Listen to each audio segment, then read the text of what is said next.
Bienvenue sur ma chaîne, j'espère que vous allez bien. Aujourd'hui on se retrouve pour une revue sur un fond de teint que j'ai acheté récemment, le Wet n Wild, celui-ci, le sérum teinté à la niacinamide. Quelle belle découverte, franchement je l'adore. C'est un fond de teint qui a une couvrance légère plus, à moyenne moins, mais vraiment légère plus. C'est votre peau en mieux si vous voulez. Je pense que c'est un fond de teint qui est plus adapté aux peaux normales, à sèche, à très sèche, déshydratées, sensibles, peut-être mature, parce que je pense pas qu'il doit migrer dans les rides. Je pense pas qu'il soit adapté pour les peaux mixtes à grasse, parce qu'il est quand même assez émollient. Donc je le recommanderais pas, parce qu'il faudrait qu'il le poudre énormément. C'est pas, voilà, c'est pas le but de ce fond de teint. Je vous laisserai avec le reste de la vidéo où je l'applique au fur et à mesure pour que vous voyez. Avant ça, je sais que ça faisait un moment que j'avais pas fait de vidéo, mais parce que je travaille à côté. J'ai mon fils, j'avais un petit manque de motivation, une baisse de régime, tout simplement parce que j'ai une pathologie et que j'ai fait une grosse crise, et d'ailleurs donc du psoriasis rhumatoïde, et j'ai encore des séquelles, vous pouvez le voir, hein. On peut le voir encore là, hein. Je peux pas le cacher. J'avais beaucoup d'eczéma sur les yeux à cause du pollen, notre ami le pollen en ce moment. Mais tout ça va mieux. Je suis un peu moins, on va dire, monodéprimée, donc ça va mieux. Voilà. C'est reparti mon kiki, comme on dit. Je m'absenterai fin juin un peu pour quelques jours de vacances, voir autre chose et me rebooster. Et après, on repart sur des bonnes bases. Voilà. Et donc, je voulais vous parler de cette petite découverte qui, franchement, me fait hyper plaisir. J'aime beaucoup Wet n Wild. J'avais le Tin, je sais plus comment il s'appelait. La crème, je crois que c'était l'année dernière qui était sortie, ou il y a 2 ans, qui était très, très agréable pour ma peau, parce que j'ai une peau vraiment pas normale. J'ai une peau sèche, à très sèche, déshydratée, sensible. Il était vraiment adapté et je l'avais beaucoup apprécié en été parce qu'il avait une couvrance légère, et voilà. Bah, celui-là, je le trouve bien mieux, plus réussi, ce qui n'est pas du tout la même chose. C'est pas une crème teintée, c'est un sérum. Il me fait penser au sérum de Catrice qui a fait, je sais pas s'il l'avait sorti l'année dernière, Catrice. Je l'ai, attendez, je vais vous le montrer. C'est celui-ci de chez Catrice que j'ai acheté l'année dernière, si je me trompe pas. Il me fait penser à ça, sauf que celui de Catrice, je trouve qu'il est moins lumineux, il reflète, il est moins émollient. Celui-ci, il est un peu plus hydratant, il est beaucoup plus confortable. Je vous laisse avec le reste de la vidéo où je l'applique au fur et à mesure pour que vous voyez en fait son rendu au fur et à mesure. Moi, je l'aime beaucoup. Dans le simple, où c'est la 4e fois ou la 5e fois que je le teste, je trouve, bon, il unifie. Il n'a pas une couvrance forte, mais comme je vous ai dit, il a une couvrance légère. Par contre, je trouve sur moi, sur ma peau, il vieillit très bien. C'est-à-dire qu'en fin de journée, oui, je peux briller. Je peux rematifier si vous voulez, ça ne va pas déplacer la matière. Ça ne fait pas kaki. Franchement, il a une très très bonne stabilité. Il a vraiment un très beau rendu. Moi, il me bluffe. Voilà. Maintenant, est-ce qu'en été, il sera adapté si...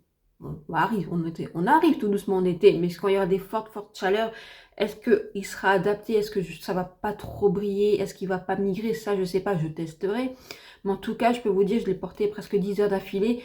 Il n'a pas migré, il n'a pas marqué mes zones de sécheresse, il n'a pas marqué mes ailes du nez, où souvent chez moi ça marque ici en fait, hein, où là, sur ma ride, ou sur mes rides au niveau là, il n'a pas marqué, il s'est pas estompé, il s'est bien diffusé, et comme je vous ai dit, vous pouvez bien le rematifier, enfin l'éponger, vous voyez le gros, vous pouvez le repoudrer sans problème. Franchement, il fait vraiment pas kaki, il est incroyable. Franchement, il m'a bluffé.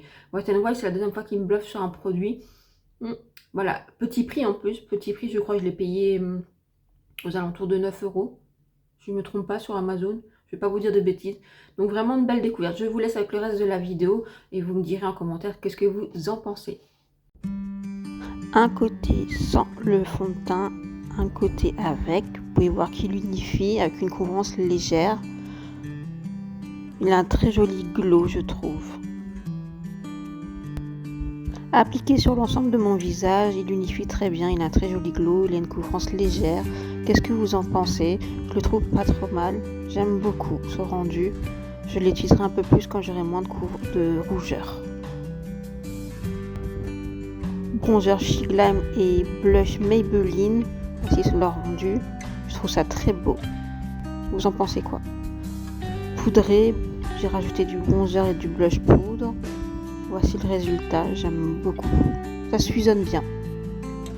Voilà, le rendu final du make-up, qu'est-ce que vous en pensez? C'est pas trop mal, je trouve, comme fond de teint. Moi, je l'aime beaucoup. Je vous attends dans les commentaires pour avoir votre avis. J'ai juste dû faire le concealer avant Fenty Beauty, je vous en reparlerai, mais je trouve que les Fenty Beauty a tendance à mieux fonctionner en l'appliquant avant l'application du fond de teint. Alors, qu'est-ce que vous en pensez? Moi, j'aime beaucoup. Alors, maintenant, c'est vrai que actuellement, avec mes rougeurs, il me faudrait un peu plus de couvrance, donc c'est vrai que je ne vais pas me tourner vers lui en ce moment. Là, je me suis tournée vers lui aujourd'hui parce que j'avais envie de vous le présenter déjà pour commencer et que je sors de nuit et donc je suis fatiguée. Ça se voit pas, ça va. Mais et que j'ai besoin de cocooning sur ma peau parce que je suis soignante, voilà. Je suis enfermée dans un établissement où bah, vous passez du chaud à du frais, à un manque d'humidité. Enfin, vous voyez, je vous fais pas le topo. Donc ma peau, elle souffre et elle avait besoin de ça aujourd'hui, de cocooning. Donc c'est vrai que je me suis dit, autant le tester aujourd'hui avec vous pour vous le montrer. Sinon, c'est vrai que c'est sur ça que je me serais tournée ou sur mon Rimmel 35 heures qui est hydratant. Enfin, sur des choses hydratantes en fait. Et peu couvrant en sorte, mais hydratante, confortable et qui unifie. Mais ce produit, franchement, je vous invite à le découvrir parce que je trouve qu'il unifie très bien le teint. Et il a une très belle stabilité. Il a un très beau rendu. Vraiment, il vieillit très bien sur la peau. Je suis surprise, franchement, il a non le bide. Sincèrement, je peux que vous le conseiller. Après, effectivement, si j'ai besoin de plus de couvrance, mais avec un confort et un peu d'hydratation, j'irai plus sur le Fenty Beauty. Voilà, qui a une très belle tenue, un très beau rendu et il est assez bluffant le dernier Fenty Beauty. Et voilà, pour vous comparer sur le CC Foundation de By Terry, que franchement, je n'aime pas du tout. Il a une couvrance très légère, lui aussi, hein. Mais je trouve qu'il s'applique difficilement. Et je trouve qu'au fin de journée, il tient pas, il migre, il marche sur les ailes.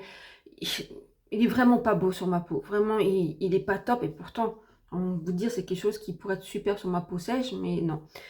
Celui-ci, vraiment, du moment où je l'applique jusqu'au soir où je me démaquille, il tient la route, il garde cette humectant, il garde ce côté cocooning et il ne marque pas, il fait pas caquer comme je vous ai dit, il s'estompe correctement et je l'adore. Donc vous voyez entre 9 euros et ça qui vaut plus de 70 euros, moi je l'ai eu à 50 euros, franchement ça fait mal parce que je le trouve pas génial, à part l'utiliser en base sur un autre fond de teint, je vois pas.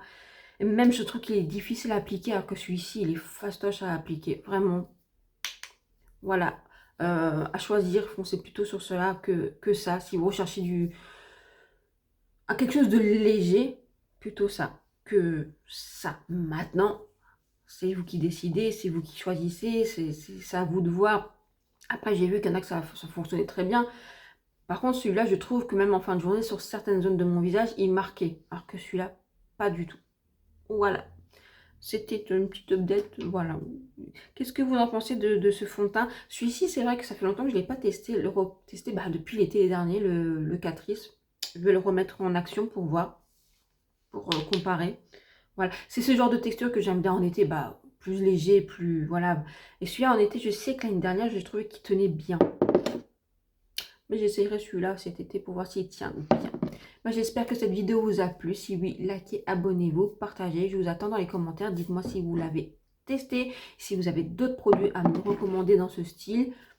Je vous attends dans les commentaires. Je vous dis à bientôt. Ciao, ciao!